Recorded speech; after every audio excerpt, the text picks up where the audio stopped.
ओम शांति। 20 जून 2022 के ईश्वरीय महावाक्य।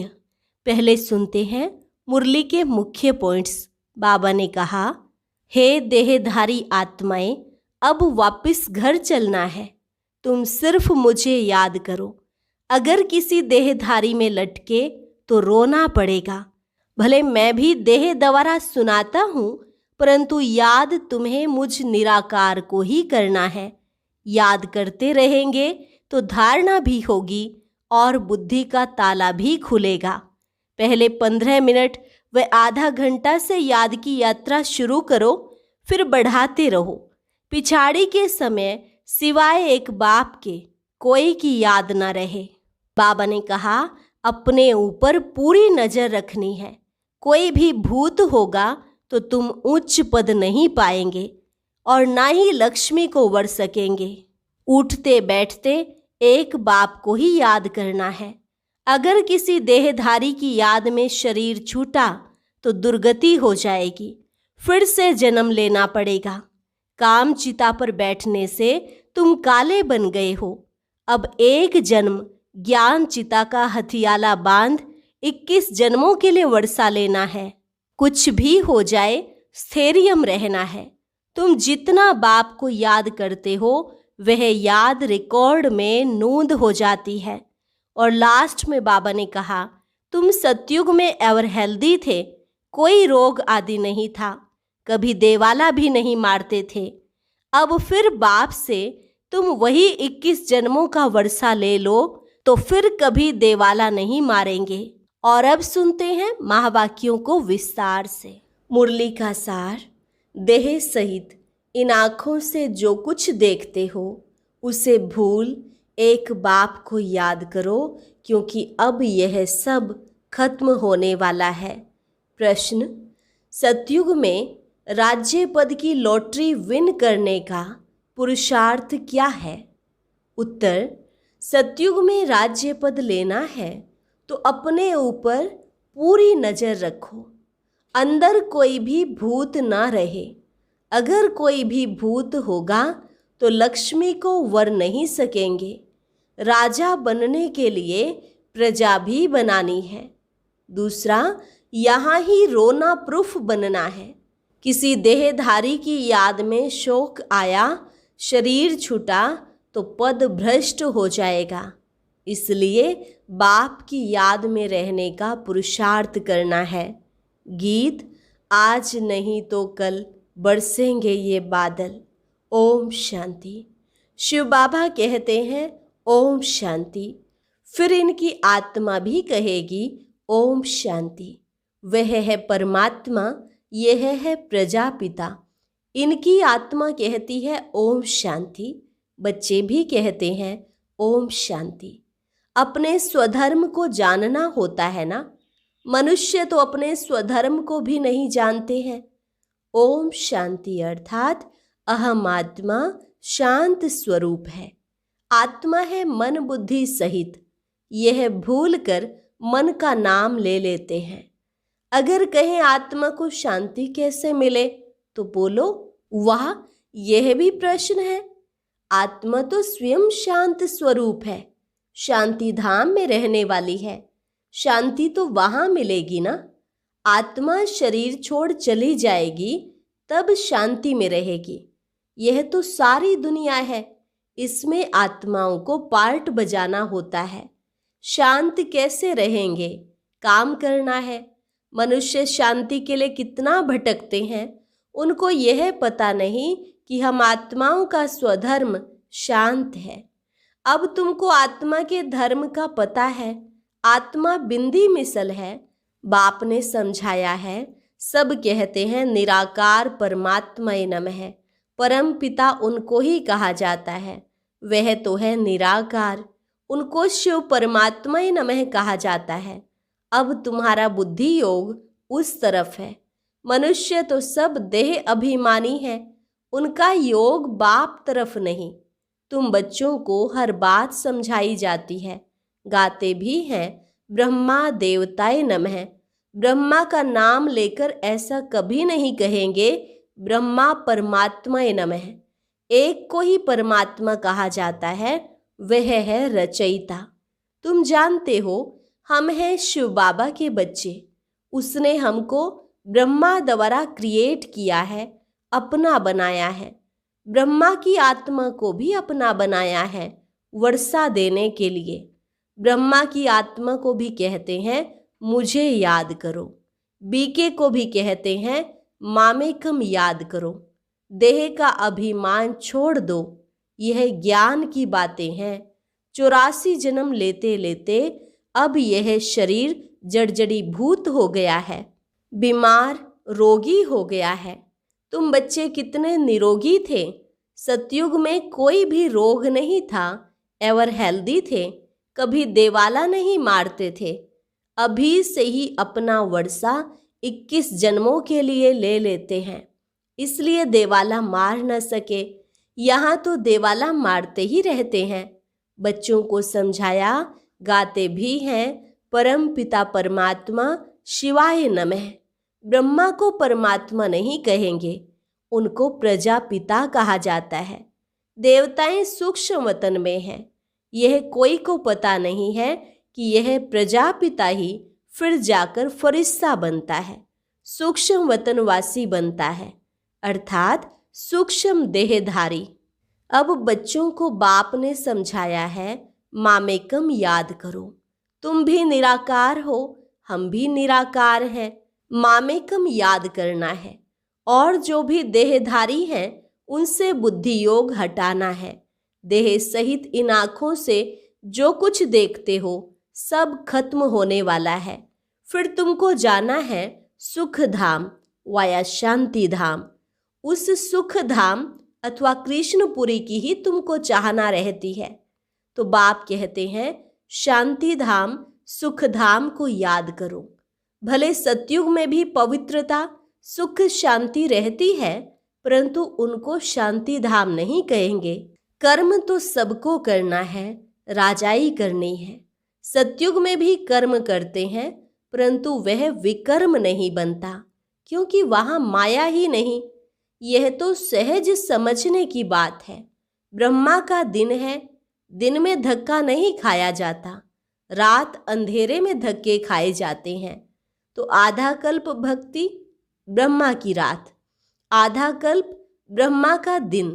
बाबा ने बताया एक स्थान पर 6 मास दिन 6 मास रात होती है, परंतु वह बात कोई शास्त्रों में नहीं गाई जाती। ये ब्रह्मा का दिन ब्रह्मा की रात शास्त्रों में गाई जाती है। अब विष्णु की रात क्यों नहीं कहते? वहाँ उनको यह ज्ञान ही नहीं। ब्राह्मणों को मालूम है ब्रह्मा और ब्रह्मा कुमार कुमारियों के लिए यह बेहद का दिन और रात है। शिव बाबा का दिन और रात नहीं कहेंगे। बच्चे जानते हैं हमारा आधा कल्प दिन फिर आधा कल्प रात है। खेल भी ऐसा है। प्रवृत्ति मार्ग वालों को सन्यासी नहीं जानते, वे तो निवृत्ति मार्ग वाले हैं। वह स्वर्ग और नरक की बात नहीं जानते। वह तो कहते स्वर्ग कहाँ से आया, क्योंकि शास्त्रों में तो सत्यों को भी नरक बना दिया है। अब बाप बहुत मीठी मीठी बातें सुनाते हैं। कहते हैं बच्चे, मैं निराकार ज्ञान का सागर हूँ। मेरा पार्ट ज्ञान देने का इस समय इमर्ज होता है। बाप अपना परिचय देते हैं। भक्ति मार्ग में मेरा ज्ञान इमर्ज नहीं होता है। उस समय सारा रस्म रिवाज भक्ति मार्ग का चलता है। ड्रामानुसार जो भक्त जिस भावना से पूजा करते हैं उनको साक्षात्कार कराने में मैं निमित्त बना हुआ हूँ। उस समय मेरी आत्मा में ज्ञान का पार्ट इमर्ज नहीं है, वह अभी इमर्ज हुआ है। जैसे तुम्हारा 84 जन्मों का रील भरा हुआ है, मेरा भी जो पार्ट ड्रामा में जब नूंधा हुआ है वह उसी समय बजता है। इसमें संशय की बात नहीं। अगर मेरे में ज्ञान इमर्ज होता तो भक्ति मार्ग में भी किसको सुनाता? लक्ष्मी नारायण को वहाँ यह ज्ञान है ही नहीं, ड्रामा में नूंद ही नहीं। मनुष्य मात्र को अगर कोई कहते कि हमको फलाना गुरु सदगति देते हैं, परंतु गुरु लोग सदगति कैसे देंगे? उनका भी तो पार्ट है। कोई कहते हैं बरोबर दुनिया रिपीट होती रहती है, यह चक्र फिरता रहता है। उन्होंने फिर चरखा रख दिया है, सृष्टि का चक्र है। वंडर देखो, चरखा फिराने से पेट पूजा होती है। यहाँ इस सृष्टि चक्र को जानने से 21 जन्मों के लिए तुमको प्रारब्ध मिलती है। बाबा यथार्थ रीति अर्थ बैठ सुनाते हैं, बाकी सब अयथार्थ सुनाते हैं। तुम्हारी बुद्धि का ताला खुला हुआ है। ऊंचे ते ऊंचे है भगवान, फिर ब्रह्मा विष्णु शंकर है सूक्ष्म वतनवासी, फिर स्थूल वतन में पहले लक्ष्मी नारायण, फिर जगत अम्बा जगत पिता है, वह संगम के हैं तो मनुष्य ही। भुजाएं आदि कुछ भी है नहीं। ब्रह्मा को भी 2 भुजा हैं। भक्ति मार्ग के चित्रों में कितनी भुजाएं दे दी हैं। अगर किसको 8 भुजा हो तो 8 टांगे भी होनी चाहिए। ऐसे तो होता नहीं। रावण को 10 शीश दिखाते हैं तो टांगे भी 20 देनी चाहिए। ये सब है गुड़ियों का खेल, कुछ भी समझते नहीं। रामायण जब सुनाते हैं तो बहुत रोते हैं। बाप समझाते हैं ये सब है भक्ति मार्ग। जब से तुम वाम मार्ग में गए हो तब से काम चिता पर बैठ तुम काले बन गए हो। अब एक जन्म में ज्ञान चिता का हथियाला बांधने से 21 जन्म के लिए वर्षा मिलता है। वहां आत्म अभिमानी रहते हैं। एक पुराना शरीर छोड़ दूसरा नया ले लेते हैं। रोने आदि की बात नहीं रहती। यहाँ बच्चा पैदा होगा तो बधाई देंगे, धूमधाम से मनाएंगे। कल बच्चा मर गया तो या हुसैन मचा देंगे। दुख धाम है ना। जानते हो भारत पर ही सारा खेल है। भारत अविनाशी खंड है, उनमें ही सुख दुख नर्क स्वर्ग का वर्षा होता है। हेवनली गॉड फादर ने ही जरूर हेवन स्थापन किया होगा। लाखों वर्ष की बात हो तो कोई को याद भी कैसे पड़े, किसको भी पता नहीं है स्वर्ग फिर कब होगा। कह देते हैं कलयुग की आयु अभी 40,000 वर्ष है। अब 40,000 वर्ष में कितने जन्म लेने पड़े, जबकि 5,000 वर्ष में 84 जन्म है। अब तुम बच्चों की समझ में आता है, तुम रोशनी में हो। बाकी जिनको ज्ञान नहीं है वह अज्ञान नींद में सोए पड़े हैं। अज्ञान अंधियारी रात है, अर्थात सृष्टि चक्र का ज्ञान नहीं है। हम एक्टर हैं। यह सृष्टि चक्र के 4 भाग हैं। इन बातों को मनुष्य ही जानेंगे। अभी तुम बच्चे जानते हो, बाप नॉलेजफुल है। उनमें जो जो खूबियां हैं वे सब तुमको दान देते हैं। ज्ञान के सागर से तुम वर्षा लेते हो। बाबा हमेशा कहते हैं देहधारी को याद नहीं करो। भले मैं भी देह द्वारा सुनाता हूँ, परंतु याद तुम मुझ निराकार को ही करना। याद करते रहेंगे तो धारणा भी होगी, बुद्धि का ताला भी खुलेगा। 15 मिनट व आधा घंटा से शुरू करो, फिर बढ़ते रहो। पिछाड़ी के समय सिवाय एक बाप के कोई की याद ना रहे, इसलिए सन्यासी सब कुछ छोड़ देते हैं, तपस्या में बैठते हैं। जब शरीर छोड़ते हैं उस समय आसपास का वायुमंडल भी शांति का हो जाता है। जैसे कोई शहर में कोई महापुरुष ने शरीर छोड़ा है। तुमको तो अब ज्ञान है, आत्मा अविनाशी है, वह लीन हो न सके। उनमें तो यह ज्ञान है नहीं। बाबा समझाते हैं आत्मा का कभी विनाश नहीं होता है। उनमें जो ज्ञान है वह भी कभी विनाश नहीं होता है। इम्पेरिशेबल ड्रामा है। सतयुग त्रेता द्वापर कलयुग, यह चक्र फिरता रहता है। तुम फिर लक्ष्मी नारायण बनते हो, फिर नंबरवार और धर्म वाले भी आते हैं। God father is one. सतयुग से कलयुग तक वृद्धि को पाते रहते हैं, दूसरे झाड़ बन ना सके। चक्र भी एक ही है, याद भी एक को ही करते हैं। गुरु नानक को याद करते हैं, परंतु उनको फिर अपने समय पर आना पड़े। जन्म मरण में तो सबको आना है।